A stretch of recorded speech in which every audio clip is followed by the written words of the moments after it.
A large cask of wine had been dropped and broken in the street. The accident had happened in getting it out of a cart. The cask had tumbled out with a run, the hoops had burst, and it lay on the stones just outside the door of the wine shop, shattered like a walnut shell. All the people within reach had suspended their business, or their idleness, to run to the spot and drink the wine. The rough, irregular stones of the street, pointing every way, and designed, one might have thought, expressly to lame all living creatures that approached them, had dammed it into little pools. These were surrounded, each by its own jostling group or crowd, according to its size. Some men kneeled down, made scoops of their 2 hands joined, and sipped, or tried to help women, who bent over their shoulders, to sip, before the wine had all run out between their fingers.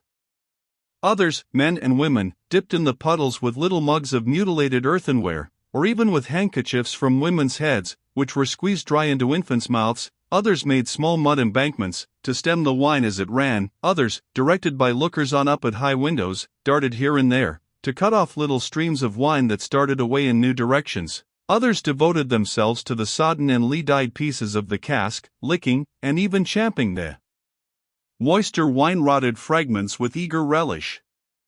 There was no drainage to carry off the wine, and not only did it all get taken up, but so much mud got taken up along with it, that there might have been a scavenger in the street, if anybody acquainted with it could have believed in such a miraculous presence. A shrill sound of laughter and of amused voices of men, women, and children, resounded in the street while this wine game lasted. There was little roughness in the sport, and much playfulness. There was a special companionship in it, an observable inclination on the part of everyone to join some other one, which led, especially among the luckier or lighter-hearted, to frolicsome embraces, drinking of healths, shaking of hands, and even joining of hands in dancing, a dozen together. When the wine was gone, and the places where it had been most abundant were raked into a gridiron pattern by fingers, these demonstrations ceased, as suddenly as they had broken out. The man who had left his saw sticking in the firewood he was cutting, set it in motion again. The woman who had left on a doorstep the little pot of hot ashes, at which she had been trying to soften the pain in her own starved fingers and toes, or in those of her child, returned to it. Men with bare arms, matted locks, and cadaverous faces, who had emerged into the winter light from cellars, moved away, to descend again, and a gloom gathered on the scene that appeared more natural to it than sunshine. The wine was red wine, and had stained the ground of the narrow street in the suburb of Saint Antoine, in Paris, where it was spilled. It had stained many hands, too, and many faces, and many naked feet, and many wooden shoes. The hands of the man who sawed the wood left red marks on the billets, and the forehead of the woman who nursed her baby was stained with the stain of the old rag she wound about her head again. Those who had been greedy with the staves of the cask had acquired a tigerish smear about the mouth, and one tall joker so besmirched, his head more out of a long squalid bag of a nightcap than in it, scrawled upon a wall with his finger dipped in muddy Winley's blood. The time was to come, when that wine too would be spilled on the street stones, and when the stain of it would be read upon many there. And now that the cloud settled on Saint Antoine, which a momentary gleam had driven from his sacred countenance, the darkness of it was heavy cold. Dirt, sickness, ignorance, and want were the lords in waiting on the saintly presence, nobles of great power all of them, but, most especially the last. Samples of a people that had undergone a terrible grinding and regrinding in the mill, and certainly not in the fabulous mill which ground old people young, shivered at every corner, passed in and out at every doorway, looked from every window, fluttered in every vestige of a garment that the wind shook. The mill which had worked them down was the mill that grinds young people old. The children had ancient faces and grave voices, and upon them, and upon the grown faces, and ploughed into every furrow of age and coming up afresh, was the sigh, hunger. It was prevalent everywhere. Hunger was pushed out of the tall houses, in the wretched clothing that hung upon poles and lines. Hunger was patched into them with straw and rag and wood and paper. Hunger was repeated in every fragment of the small modicum of firewood that the man sawed off. Hunger stared down from the smokeless chimneys, and started up from the filthy street that had no offal, among its refuse, of anything to eat.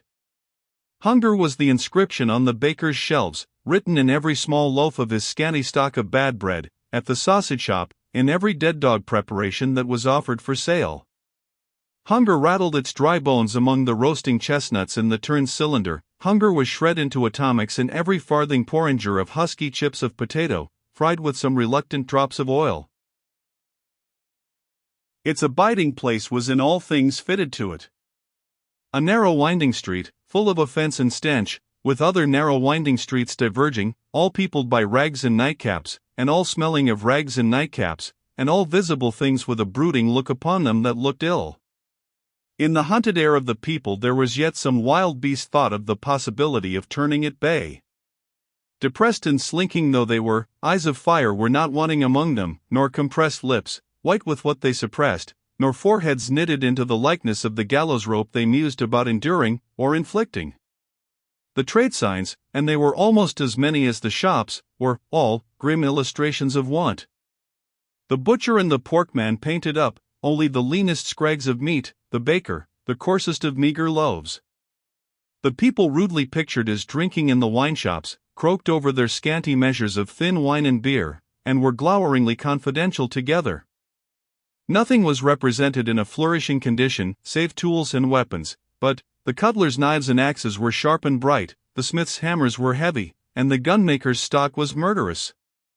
The crippling stones of the pavement, with their many little reservoirs of mud and water, had no footways, but broke off abruptly at the doors. The kennel, to make amends, ran down the middle of the street when it ran at all, which was only after heavy rains, and then it ran, by many eccentric fits, into the houses. Across the streets, at wide intervals, one clumsy lamp was slung by a rope and pulley. At night, when the lamplighter had let these down, and lighted, and hoisted them again, a feeble grove of dim wicks swung in a sickly manner overhead, as if they were at sea. Indeed they were at sea, and the ship and crew were in peril of tempest.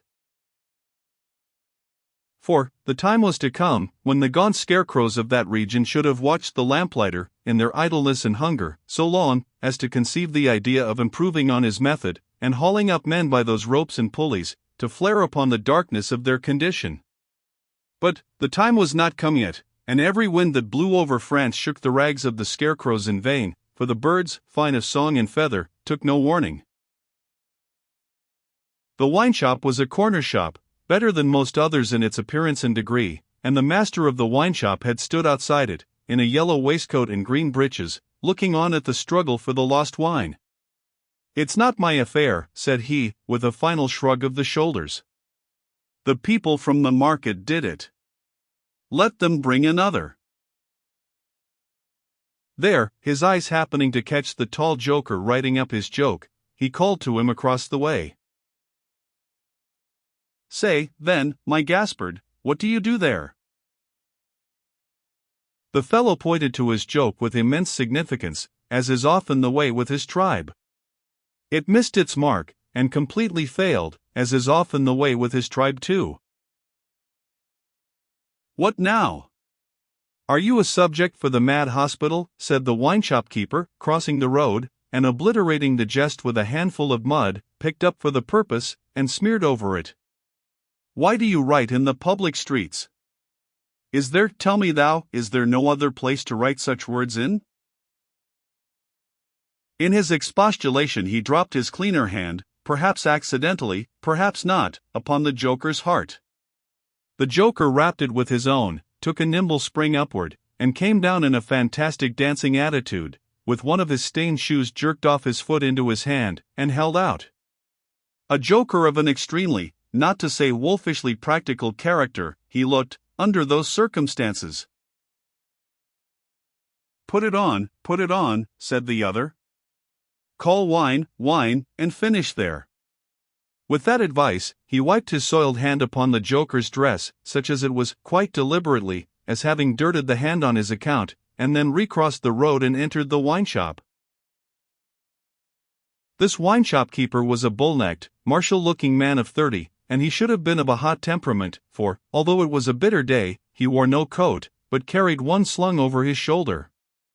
His shirt sleeves were rolled up, too, and his brown arms were bare to the elbows. Neither did he wear anything more on his head than his own crisply curling short dark hair.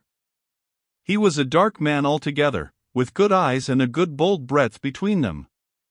Good-humored looking on the whole, but implacable looking, 2, evidently a man of a strong resolution and a set purpose, a man not desirable to be met, rushing down a narrow pass with a gulf on either side, for nothing would turn the man. Madame Defarge, his wife, sat in the shop behind the counter as he came in. Madame Defarge was a stout woman of about his own age, with a watchful eye that seldom seemed to look at anything, a large hand heavily ringed, a steady face, strong features, and great composure of manner.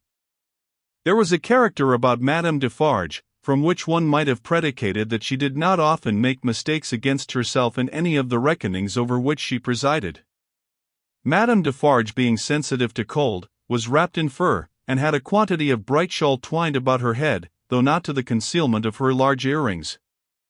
Her knitting was before her, but she had laid it down to pick her teeth with a toothpick. Thus engaged, with her right elbow supported by her left hand, Madame Defarge said nothing when her lord came in, but coughed just one grain of cough. This, in combination with the lifting of her darkly defined eyebrows over her toothpick by the breadth of a line, suggested to her husband that he would do well to look round the shop among the customers, for any new customer who had dropped in while he stepped over the way. The wine-shop keeper accordingly rolled his eyes about, until they rested upon an elderly gentleman and a young lady, who were seated in a corner. Other company were there, 2 playing cards, 2 playing dominoes, 3 standing by the counter lengthening out a short supply of wine. As he passed behind the counter, he took notice that the elderly gentleman said in a look to the young lady, "This is our man." "What the devil do you do in that galley there?" said Monsieur Defarge to himself. "I don't know you." But he feigned not to notice the 2 strangers, and fell into discourse with the triumvirate of customers who were drinking at the counter. "How goes it, Jacques?" said one of these 3 to Monsieur Defarge. "Is all the spilt wine swallowed?" "Every drop, Jacques," answered Monsieur Defarge. When this interchange of Christian name was effected, Madame Defarge, picking her teeth with her toothpick, coughed another grain of cough, and raised her eyebrows by the breadth of another line. "It is not often," said the second of the 3, addressing Monsieur Defarge, "that many of these miserable beasts know the taste of wine, or of anything but black bread in death. Is it not so, Jacques?" "It is so, Jacques," Monsieur Defarge returned. At this second interchange of the Christian name, Madame Defarge, still using her toothpick with profound composure, coughed another grain of cough, and raised her eyebrows by the breadth of another line. The last of the 3 now said his say, as he put down his empty drinking vessel and smacked his lips. "Ah! So much the worse. A bitter taste it is that such poor cattle always have in their mouths, and hard lives they live, Jacques. Am I right, Jacques?" "You are right, Jacques," was the response of Monsieur Defarge. This third interchange of the Christian name was completed at the moment when Madame Defarge put her toothpick by, kept her eyebrows up, and slightly rustled in her seat. "Hold then." "True," muttered her husband. "Gentlemen, my wife." The 3 customers pulled off their hats to Madame Defarge, with 3 flourishes. She acknowledged their homage by bending her head, and giving them a quick look. Then she glanced in a casual manner round the wine-shop, took up her knitting with great apparent calmness and repose of spirit, and became absorbed in it. "Gentlemen," said her husband, who had kept his bright eye observantly upon her, "good day. The chamber, furnished bachelor fashion, that you wished to see, and were inquiring for when I stepped out, is on the 5th floor. The doorway of the staircase gives on the little courtyard close to the left here," pointing with his hand, "near to the window of my establishment. But, now that I remember, one of you has already been there, and can show the way. Gentlemen, adieu." They paid for their wine, and left the place. The eyes of Monsieur Defarge were studying his wife at her knitting when the elderly gentleman advanced from his corner, and begged the favor of a word. "Willingly, sir," said Monsieur Defarge, and quietly stepped with him to the door. Their conference was very short, but very decided. Almost at the first word, Monsieur Defarge started and became deeply attentive. It had not lasted a minute, when he nodded and went out. The gentleman then beckoned to the young lady, and they, too, went out. Madame Defarge knitted with nimble fingers and steady eyebrows, and saw nothing.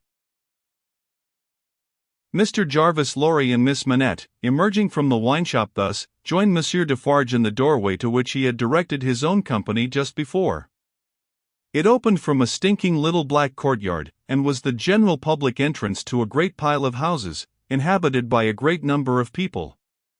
In the gloomy tile-paved entry to the gloomy tile-paved staircase, Monsieur Defarge bent down on one knee to the child of his old master, and put her hand to his lips. It was a gentle action, but not at all gently done. A very remarkable transformation had come over him in a few seconds. He had no good humor in his face, nor any openness of aspect left, but had become a secret, angry, dangerous man. It is very high, it is a little difficult. Better to begin slowly. Thus, Monsieur Defarge, in a stern voice, to Mr. Lorry, as they began ascending the stairs. "Is he alone?" the latter whispered. "Alone. God help him, who should be with him," said the other, in the same low voice. "Is he always alone, then?" "Yes." "Of his own desire?" "Of his own necessity. As he was, when I first saw him after they found me and demanded to know if I would take him, and, at my peril be discreet, as he was then, so he is now." "He is greatly changed?" "Changed." The keeper of the wine-shop stopped to strike the wall with his hand, and mutter a tremendous curse. No direct answer could have been half so forcible. Mr. Lorry's spirits grew heavier and heavier, as he and his two companions ascended higher and higher. Such a staircase, with its accessories, in the older and more crowded parts of Paris, would be bad enough now, but, at that time, it was vile indeed to unaccustomed and unhardened senses.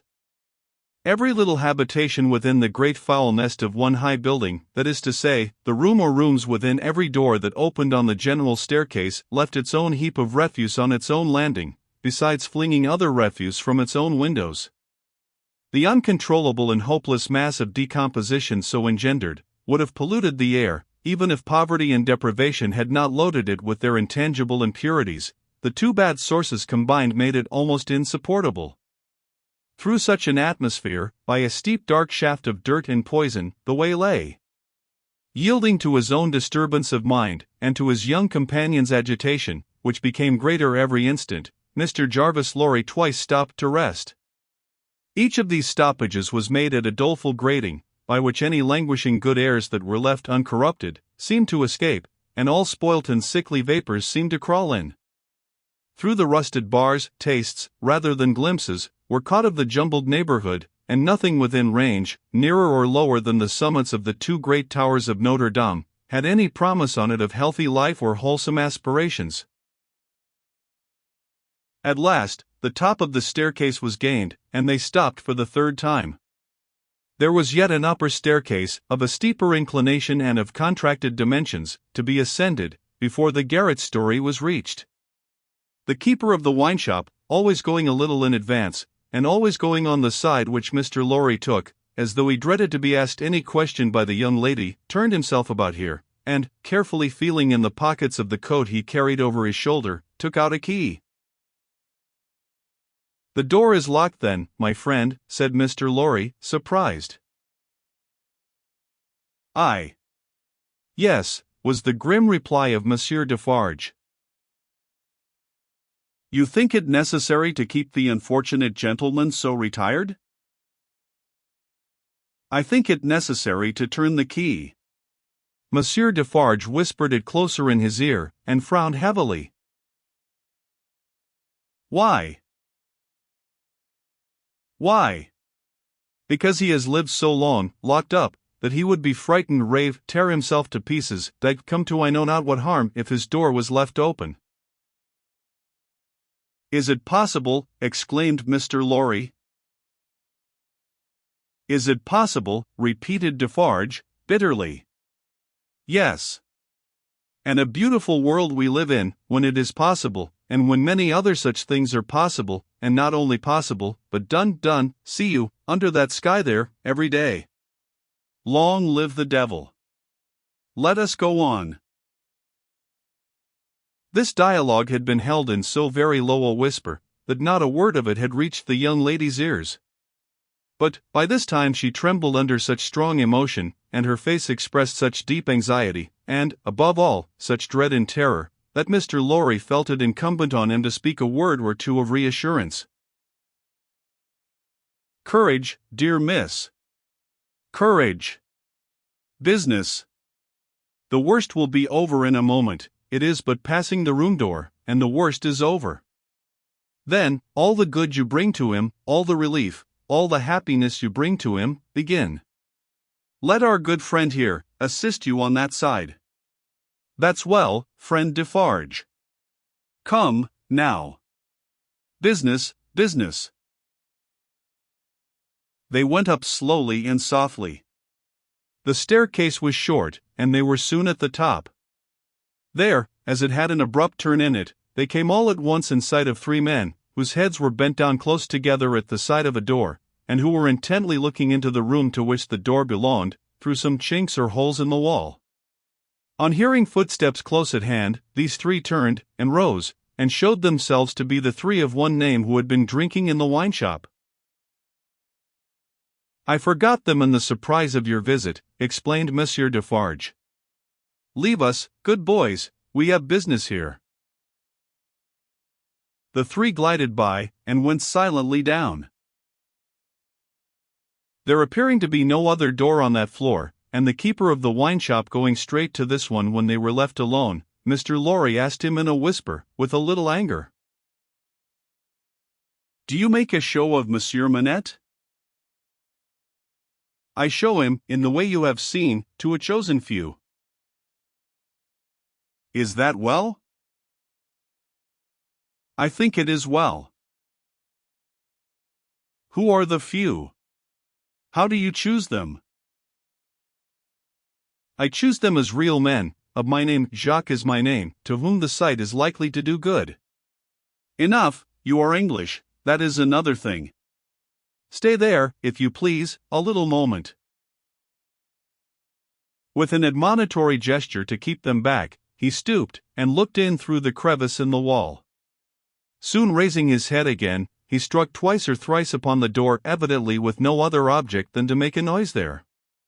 With the same intention, he drew the key across it, 3 or 4 times, before he put it clumsily into the lock, and turned it as heavily as he could. The door slowly opened inward under his hand, and he looked into the room and said something. A faint voice answered something. Little more than a single syllable could have been spoken on either side. He looked back over his shoulder, and beckoned them to enter. Mr. Lorry got his arm securely round the daughter's waist, and held her, for he felt that she was sinking. Business, business, he urged, with a moisture that was not of business shining on his cheek. Come in, come in. I am afraid of it, she answered, shuddering. Of it? What? I mean of him. Of my father. Rendered in a manner desperate, by her state and by the beckoning of their conductor, he drew over his neck the arm that shook upon his shoulder, lifted her a little, and hurried her into the room. He sat her down just within the door, and held her, clinging to him. Defarge drew out the key, closed the door, locked it on the inside, took out the key again, and held it in his hand. All this he did, methodically, and with as loud and harsh an accompaniment of noise as he could make. Finally, he walked across the room with a measured tread to where the window was. He stopped there, and faced round. The garret, built to be a depository for firewood and the like, was dim and dark, for the window of dormer shape was in truth a door in the roof, with a little crane over it for the hoisting up of stores from the street, unglazed, and closing up the middle in two pieces, like any other door of French construction. To exclude the cold, one half of this door was fast closed, and the other was opened but a very little way. Such a scanty portion of light was admitted through these means, that it was difficult, on first coming in, to see anything, and long habit alone could have slowly formed in anyone the ability to do any work requiring nicety in such obscurity. Yet, work of that kind was being done in the garret, for, with his back towards the door, and his face towards the window where the keeper of the wine shop stood looking at him, a white-haired man sat on a low bench, stooping forward and very busy, making shoes.